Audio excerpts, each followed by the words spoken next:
नमस्कार मित्रों, मैं अनिल वस्त। धनु राशि, नवंबर का महीना, अंग्रेजी में सेजिटेरियस भी कहते हैं। स्वामी इनके गुरु हैं, अग्नि तत्व प्रधान राशि है। ईमानदार हैं, सच्चे हैं, परोपकारी हैं, दया भाव इनमें है, लेकिन क्रोध आने पर वाणी पे संयम नहीं है, जिस कारण अपने शत्रु बाहर तो बनाते हैं, घर में भी बना लेते हैं। अगर धनु राशि वाले अपनी वाणी पे संयम रखना सीख जाएं तो इनसे अच्छा उपदेशक, इनसे अच्छा टीचर, इनसे अच्छा प्रोफेसर ढूंढने से भी नहीं मिलेगा। इनका स्वामी देवगुरु बृहस्पति है। नवंबर के महीने में क्या क्या खास बातें दिखाई देती हैं, फाइनेंशियल ग्रोथ कैसा रहेगा और भाग्य कितना साथ देगा, घरेलू संबंधों में कितनी तकरार होगी और क्या अपना मकान वगैरह बनाने का योग है, विवाह के दृष्टिकोण से कैसी रहेगी, आइए बात करते हैं। ये जन्मपत्री धनु राशि पहली दूसरी तारीख की यात्रा करते हैं। व्यापारिक दृष्टिकोण से आज का दिन अच्छा है। कुछ शेयर बाजार में अगर मन करे धन लगाने के लिए तो किया जा सकता है, लाभ होगा। आज मूड भी अच्छा रहेगा, पति पत्नी के साथ संबंध भी अनुकूल रहेंगे, थोड़ी तकरार की उम्मीद।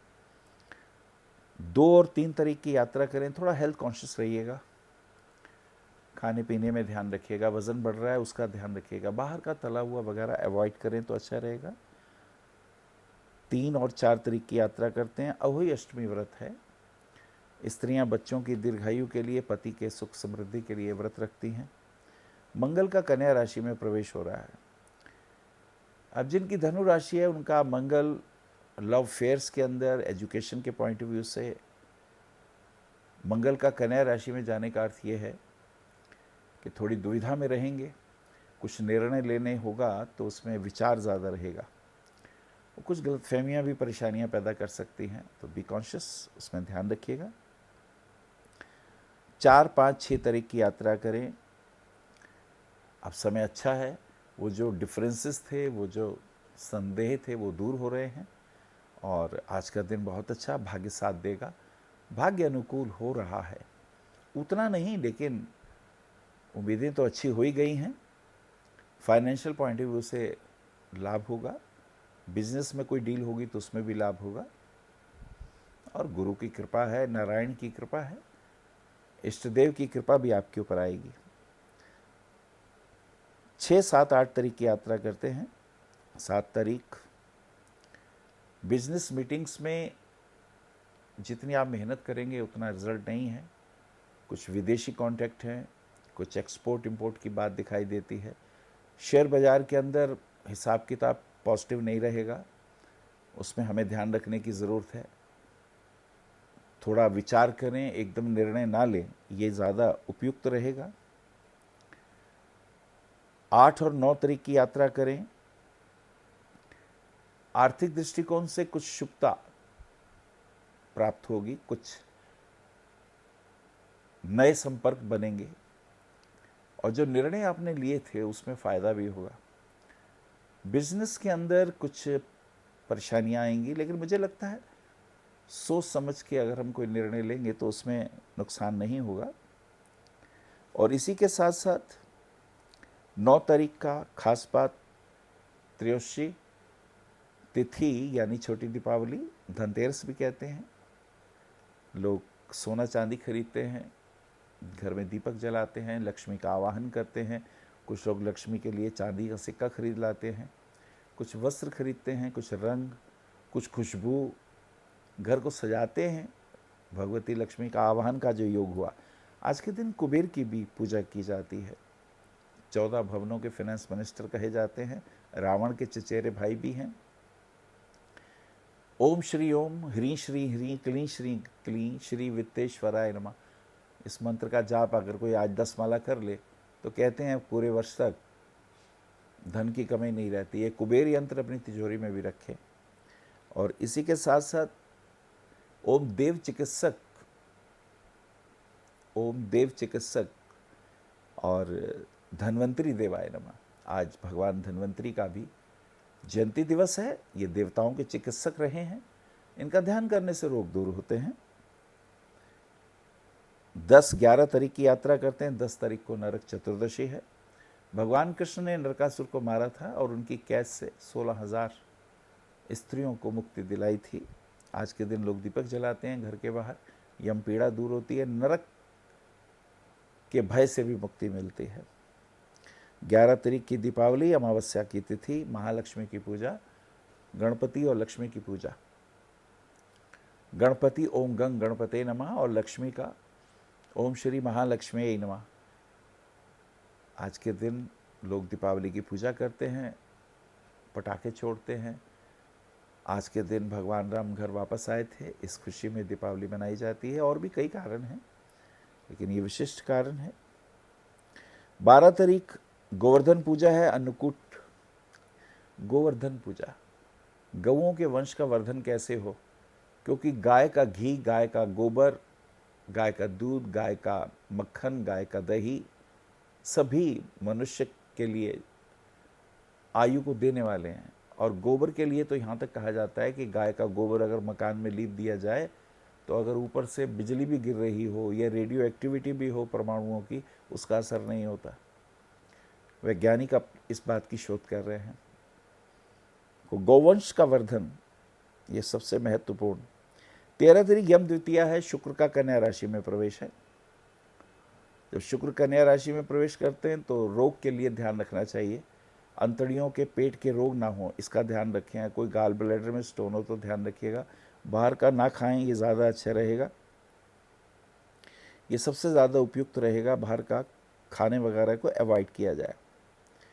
बहनें भाई को तिलक लगाती हैं तो कहते हैं भाई के वंश में काल मृत्यु नहीं होती, और भाई भी बहन के हाथ का खाना खाते हैं, बहन का भी घर समृद्धि वाला हो जाता है।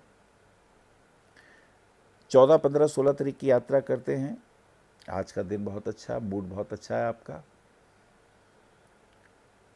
भाग्य साथ देगा। कुछ दान पुण्य होगा, कुछ मंदिर वगैरह जा सकते हैं, इष्ट देव का स्मरण कर सकते हैं, गुरुदेव का ध्यान कर सकते हैं, कुछ मीटिंग हो सकती हैं। बहुत पॉजिटिव सा दिखाई दे रहा है। 16, 17 तारीख की बात करें, 16 को सूर्य का वृश्चिक राशि में प्रवेश। सूर्य जो नीच का चल रहा था 1 महीने से, अब वृश्चिक राशि में आ जाएंगे। इसका अर्थ ये होगा कि थोड़ा संघर्ष, थोड़ी स्ट्रगल, लेकिन ये सारी चीज़ें अनुभव दे जाती हैं। और 17 तारीख को बुध का वृश्चिक राशि में प्रवेश हो रहा है। बुध जो कि आपके लाइफ पार्टनर के, व्यापार के, नौकरी के स्वामी हैं, वो भी व्यय में जा रहे हैं। यानी श्रम ज़्यादा, मेहनत ज़्यादा और प्राप्ति कम। लेकिन श्रम ज़्यादा करना चाहिए, एक्सपीरियंस भी तो श्रम से ही मिलता है। और किसी का एक्सपीरियंस आपके काम नहीं आता, आपका अपना ही अनुभव आपके काम आता है। That is very important. 19, 20, 21 तारीख की यात्रा करते हैं।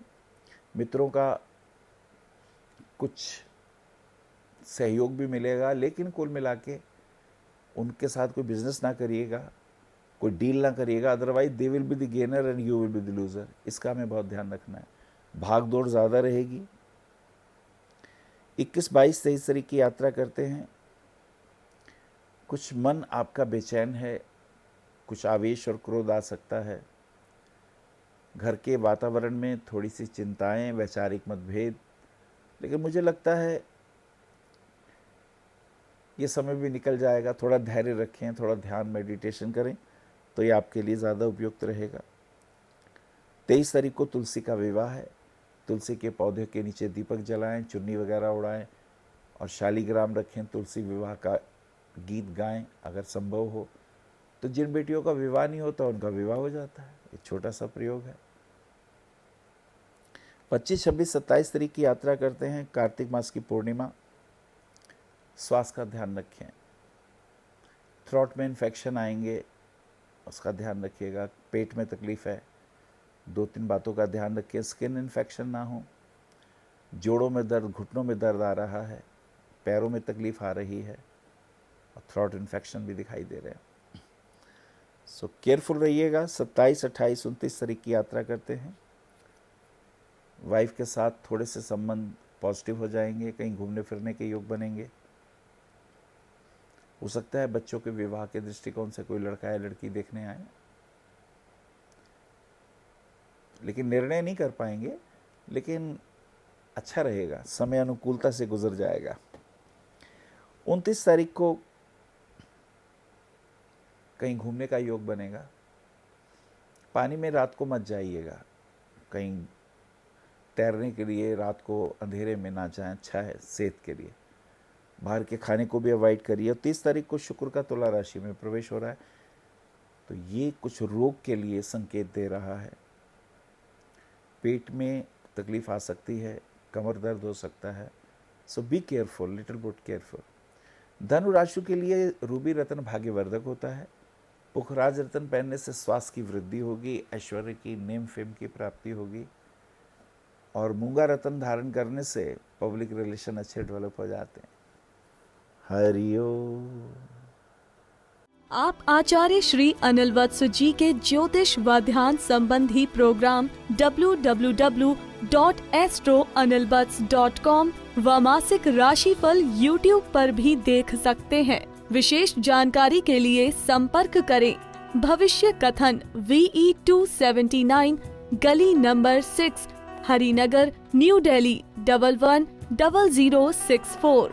हमारे फोन नंबर है 9891739999 और 9818189993 और 8860006030 और 9810880002।